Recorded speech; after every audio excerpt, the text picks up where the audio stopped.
আমরা তো বাজার থেকে নানান রকমের পাঁপড় কিনে থাকি। সেই পাঁপড় যদি বাড়িতেই খুব সহজ পদ্ধতিতে তৈরি করে নেওয়া যায় তাহলে আর বাইরে থেকে কিনে খেতে হয় না।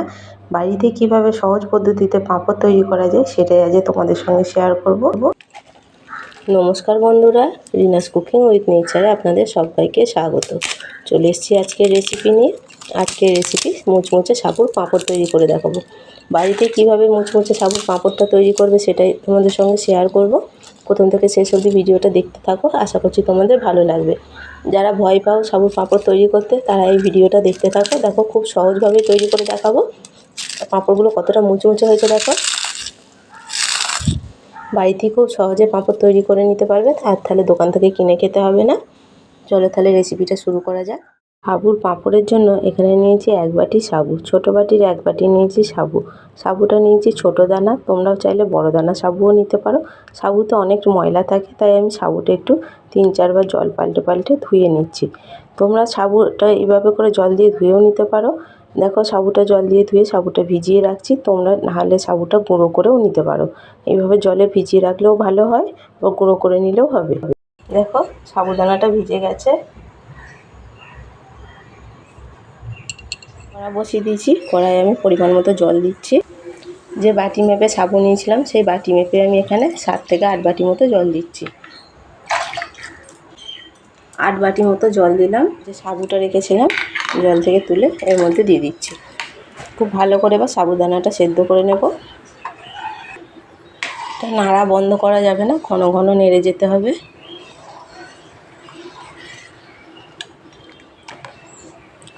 আস্তে আস্তে সাবুর দানাগুলো স্বচ্ছ হয়ে যাচ্ছে। সাদা ছিল সেটা আস্তে আস্তে দেখো জলের মতো হয়ে যাচ্ছে। অল্প দিচ্ছি নুন,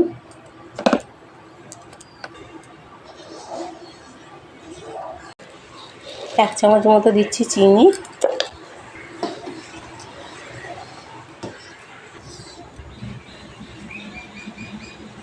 দেখো সাবুদানাগুলো আর অতটা বোঝা যাচ্ছে না, জলটা অনেকটা স্বচ্ছ হয়ে গেছে।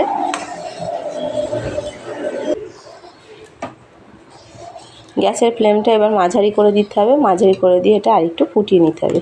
দেখো সাবুদানাগুলো এখন আর বোঝা যাচ্ছে না। এখানে মিনিট 2 সময় নিয়ে ফুটিয়ে নেব, তাহলেই হয়ে যাবে। দেখো যত ফুটছে সাবুর দানাগুলো সব গলে গেছে। 2 মিনিট হয়ে গেছে, খুব ভালো করে ফুটিয়ে নিয়েছি। এটা আর ফোটাবো না, আমি গ্যাসের ফ্লেম অফ করে দিচ্ছি। এখন এতটা পাতলা হয়ে রয়েছে, এটা একটু যত ঠান্ডা হবে তত এটা একটু মোটা হয়ে যাবে। তাই আমি খুব বেশি আর ফোটালাম না, গ্যাসের ফ্লেম অফ করে দিয়েছি। এটা এবার একটু ঠান্ডা করে নেব। একটা গামলা নিয়েছি, এটা গামলার মধ্যে ঢেলে নিচ্ছি। এটা ঢেলে নিয়েছি, এটা এবার ঠান্ডা করে নেব একটু। এখানে অল্প একটু কালো জিরে নিয়েছি আর শুকনো লঙ্কা নিয়েছি কুচিয়ে, এগুলো একটু দিয়ে দিচ্ছি। এগুলো নাও দিতে পারো, না দিলেও এটা খেতে ভালো লাগে। সাবুর পাঁপড়টা শুধু এটা দিলে একটু দেখতে ভালো লাগে আর খেতেও ভালো লাগে। এটা এবার একটু নাড়াচাড়া করে ঠান্ডা করে নেব। এটা অনেকটা ঠান্ডা করে নিয়েছি। এটা এবার পাঁপড়টা দিয়ে নিচ্ছি, হালকা এখনও গরম আছে। প্লাস্টিক পেতে নিয়েছি, হাতায় করে নিয়ে 1 হাতা করে এইভাবে করে দিয়ে দেব। প্লাস্টিকে একটুখানি তেল মাখিয়ে নিলে পাঁপড়গুলো বেশ ভালো উঠে যায়। আমি অল্প হালকা করে তেল মাখিয়ে নিয়েছি।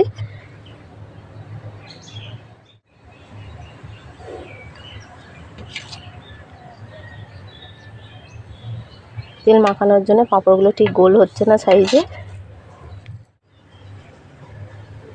1 হাতা করে এইভাবে ব্যাটারটা দিয়ে দিলেই হবে।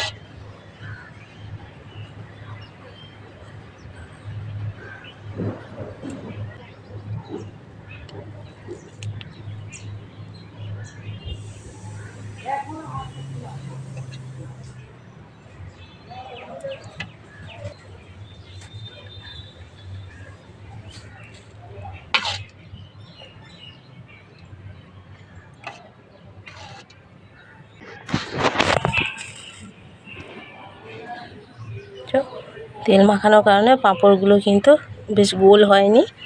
এইভাবে করে একটু শুকিয়ে যাওয়ার পর, তাতে কোনো অসুবিধা নেই গোল না হলে, শুকিয়ে যাওয়ার পর এগুলো উল্টে দিলেই হবে। এইভাবে করে আমি সমস্ত পাঁপড়গুলো দিয়ে দিচ্ছি। দেখো এক এক করে সমস্ত পাঁপড়গুলোই দেওয়া হয়ে গেছে।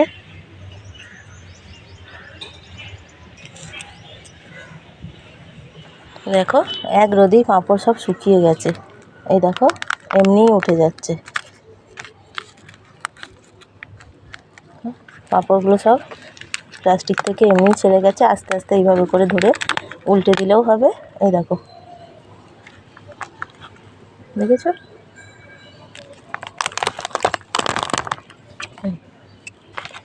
কতটা পাতলা হয়েছে দেখো পাঁপড়গুলো। পাঁপড়গুলো আস্তে আস্তে করে সব উল্টিয়ে দিচ্ছি।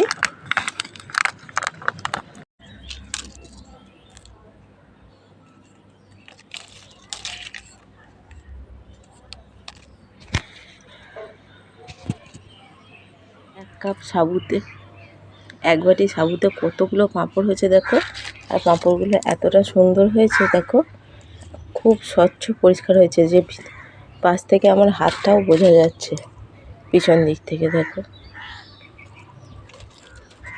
এইভাবে পাঁপড় বানিয়ে বছর জুড়ে সংরক্ষণ করে রেখে দিতে পারবে। মাঝে মাঝে রোদ্দুরে দিলেই হবে। এক বাটি সাবুতে কতগুলো পাঁপড় হয়েছে দেখো। চলো পাঁপড়গুলো তোমাদেরকে এবার ভেজে দেখাই।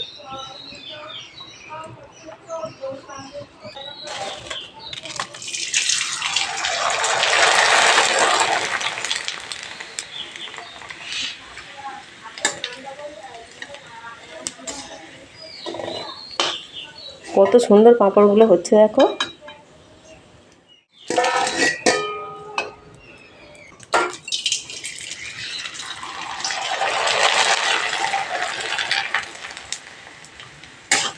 গ্যাসের ফ্লেমটা একবারে লো করে রেখে দেবে, তেলটা খুব ভালো করে গরম করে, তাহলে পাঁপড়গুলো এরকম সাদা ধপধপে হবে, নাহলে কিন্তু পাঁপড়গুলো পুড়ে লালচে হয়ে যাবে।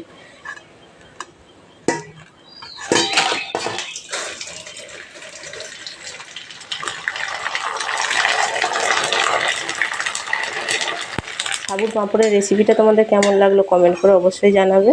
রেসিপিটা ভালো লাগলে একটা লাইক কমেন্ট শেয়ার করবে। আর চ্যানেলে নতুন বন্ধু হয়ে থাকলে চ্যানেলটা সাবস্ক্রাইব করে পাশে থাকবে। আমার নিত্য নতুন ভিডিও নোটিফিকেশান পেতে পাশে থাকা বেল আইকনটা অবশ্যই প্রেস করে দেবে। আমি যখনই কোনো ভিডিও আপলোড করব, ভিডিও নোটিফিকেশান তোমাদের কাছে পৌঁছে যাবে।